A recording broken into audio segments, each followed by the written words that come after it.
All right, we are at Dancing Penguin Craft Beer Kakuchi. Thank you all for coming. My name is James, and let's talk about whatever this is. So that's what the conversation will be about, and we'll talk about this in a minute. But first, we're going to talk about the 4 main ingredients of beer. We have malted barley, which I'm going to hand you some. You can try it if you want. Ray, you want to help? This is malted barley. You can eat it. Oishi desu ne. My presentation is very interactive, so I like interactive presentations. You gotta show us the barley. Give you something to do while you're watching. So this is malted barley. That's one of the main ingredients of beer. Also, hops are a main ingredient of beer. I have hops right here. I don't really have time to open this up for you. But people can take a look. Those are hop pellets.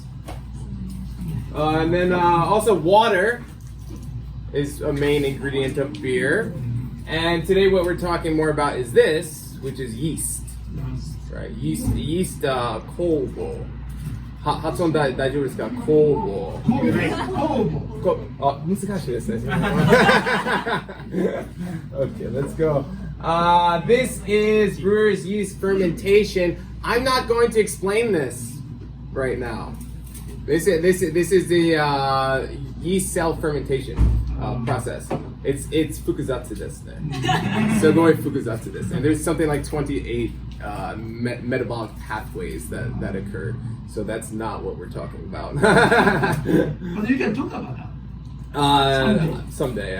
That's a little bit above my level of knowledge. That's like the guy who has a PhD in microbiology can talk deeply about that. You can probably find one. Yeah, not here. But so yeast cell outputs, right? What does yeast takes in during the fermentation cycle? It takes in oxygen, right? It takes in sugars, but what does the yeast cell output during fermentation? Let's party. This is ethanol. This is alcohol, right? So that's what gets you drunk. So that's one of the outputs of the yeast. Another output of the yeast is carbon dioxide, so CO2. And then over here, kind of what we're talking more about today are esters. Right? Esters are very common in nature. For example, there are esters in bananas and apples and peaches and pineapples and all these different esters that are in nature, right? So I think that we all kind of have a good sense of what bananas taste like. But just in case you don't, I have bananas chips. So there's banana chips here. And also this is like isolated banana flavor. So this is like very concentrated, isolated banana flavor. Specifically, the flavor compound, which I showed a second ago. Maybe you can just put it in people's hands. Where'd my clicker go? Yeah, 2 hands. I'm not very good at this. So the going back to this.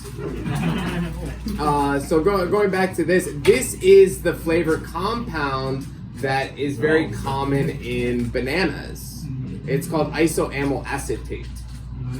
That's the name. So this is the structure of isoamyl acetate. Alex, what's up? I've come to drink beer. Yeah!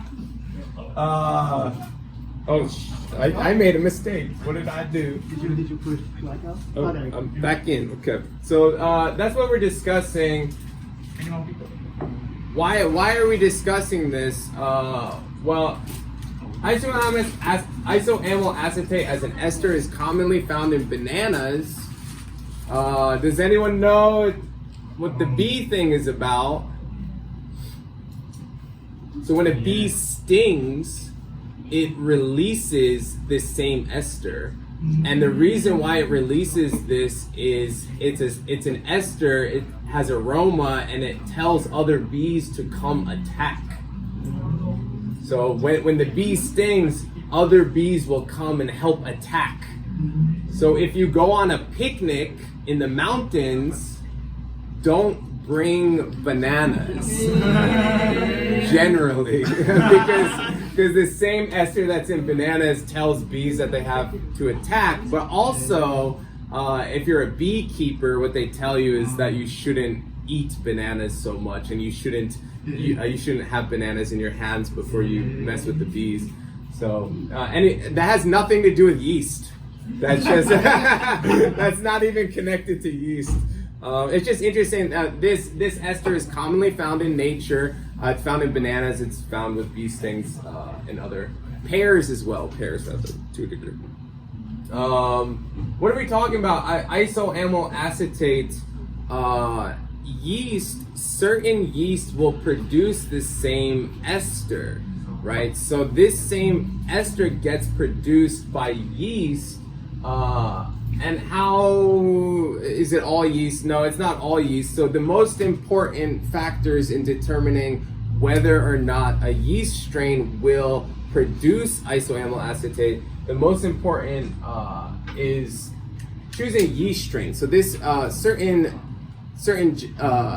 yeast types. Certain yeast types will produce this. That's maybe the most important factor is yeast strain. Second most important factor is fermentation temperature. Hako no ondo. So hako no ondo, as the hako no ondo increases, you will have more production of esters.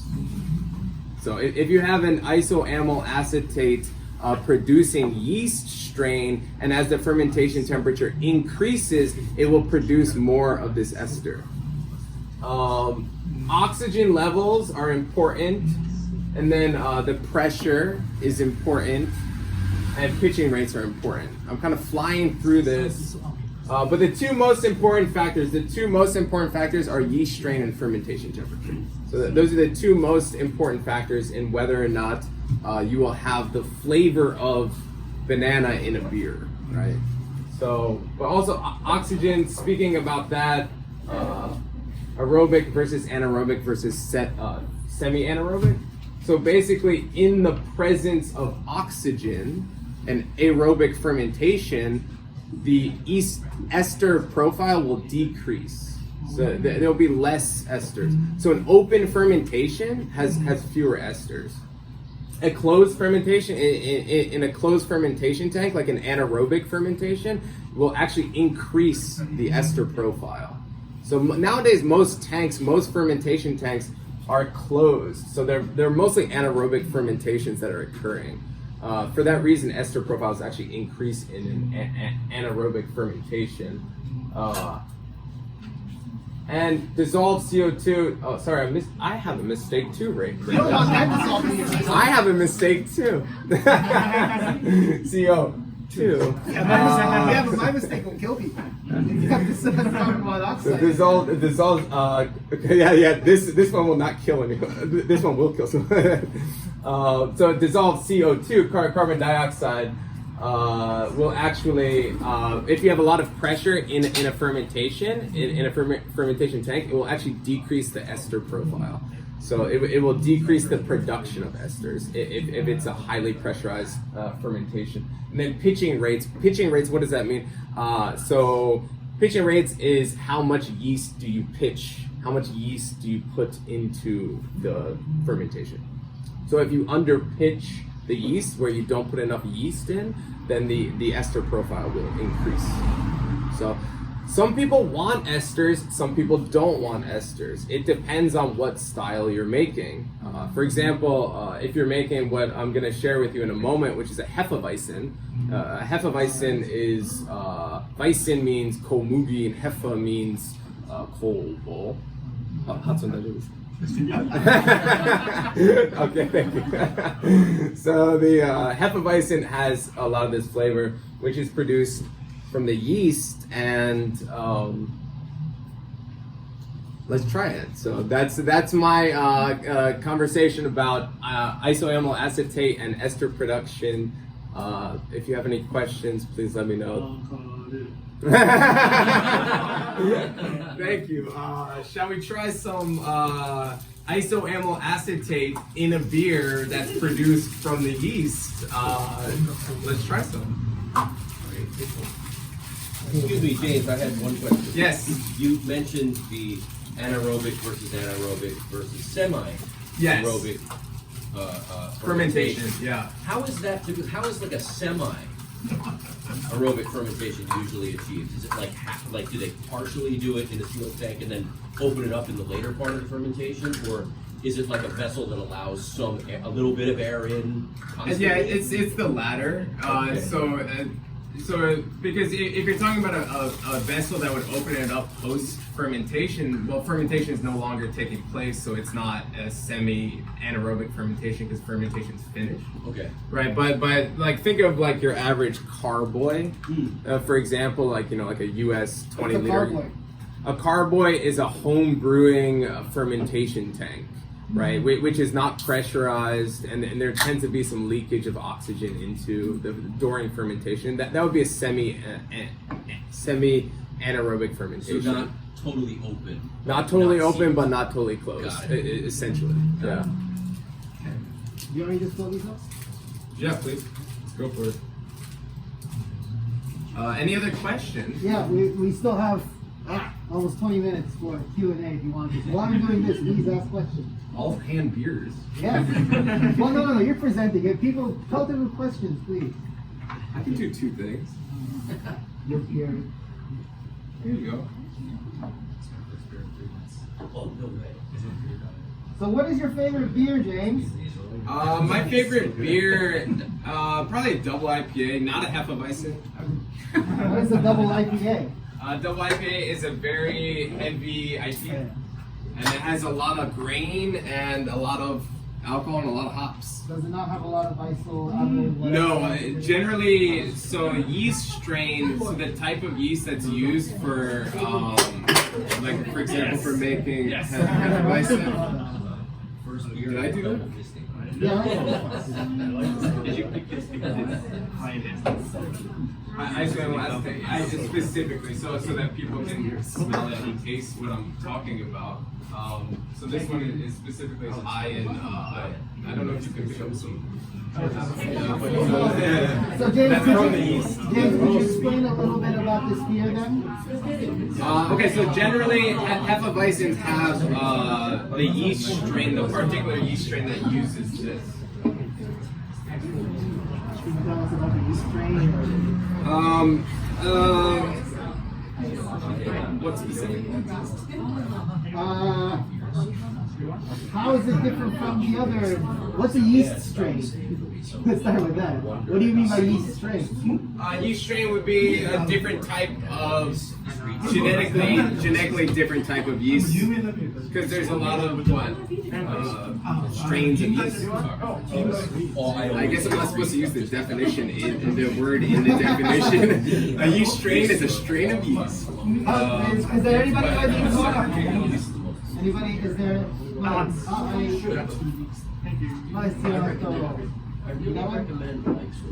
So how many strains? Of yeast? We don't know. No one knows. No one knows how many strains of yeast there are. It's because there's still so much undiscovered yeast in the world. At least commercially used. Okay, commercially used yeast, several hundred varieties. Yeah, I mean, so it's and some yeast strains are proprietary yeast strains, whereas certain breweries would not be sharing those yeast strains, especially if you go back in the day, like certain breweries would almost like keep their yeast strain close to them and protect it and wouldn't share it with other breweries. Can yeast mutate? What do you Absolutely. Actually, yeast mutates very fast because they reproduce very fast. Right? So it's a fast reproduction. So it's a fast mutation. So absolutely, yeast mutates quickly, very quickly. So that's why if you go from one brewery, one traditional brewery to another traditional brewery, like in Belgium, for example, the yeast strain will be a little bit genetically different. So there's a lot of genetic variation for yeast strains, absolutely. Yeah. Any more questions? Do you know if the strains used in beer are the same as other No, I mean there are different strains used for wine. So there are like wine yeast strains. I mean, sometimes you can use a wine yeast strain to make beer and vice versa, but they do tend to separate the strains. You know, absolutely. So in that case, what makes the beer beer? Those four, I think you should have those four main ingredients to be considered a beer. It has to be derived, not necessarily malted barley, but at least it should be a grain. If it's rye or if it's komugi, if it's wheat, it's okay, but at least it should have a grain, of course water, maybe hops, but generally hops, and you need yeast for the fermentation. So those, I would say the four main ingredients to at least make it a beer. And then anything else you add in is just up to you. It's a creative endeavor, so you can be creative with it. So when I read the book about the beer brewing, it explained that Nihonshu, sake, can be understood as a type of beer. I suppose. I mean, if you consider rice to be a grain, which it is, in that way, it could be considered a beer. But there's something very distinctly different about the process of making Nihonshu, and that's the use of koji. And koji is not used in beer. So it's Congratulations. I mean, they use Komo and koji, but in beer we don't use koji. So it is different now. Friends out there. I wouldn't give it its own category just because of koji. Just because of the use.